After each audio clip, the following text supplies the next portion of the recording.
Hi, my name is Femi Fadugba. I was at King's Bruton from the year 2000 to the year 2005, and I was in Linehouse.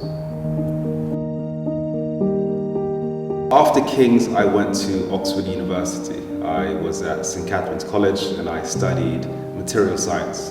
So basically the first 3 years were straightforward material science, which is kind of a mix between physics and engineering in the field of things. And then in the last year, I specialized in quantum computing as my sort of master's thesis. Since leaving Oxford, I did a few different things actually. My initial move was into sort of corporate world, and I did management consulting, which was great in terms of learning, but probably not the best fit in terms of my long-term passion. I spent some time in Africa, was working in solar energy, and ended up coming back into sort of creativity, and I wrote a book called The Upper World, which came out, I think, now 3 years ago. So that was my debut in terms of a fiction novel, young adult sci-fi. And I'm continuing to work in creativity, so that's partly in terms of novel writing, but also video games, educational video games, maths for middle schoolers, as they call it in America. King's had a big impact on my career, I think especially in terms of my confidence. I had a number of teachers at King's who reinforced a belief in me. I think it's a belief that was quite weak when I arrived at King's, but by the end was much stronger.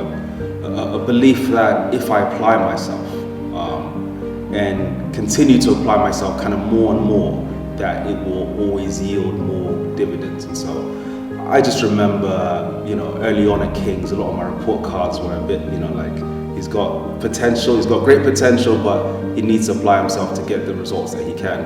And by the end, it took me about four years to figure that out and really actually listen to them. But by the end, I was, I believe, fulfilling my potential.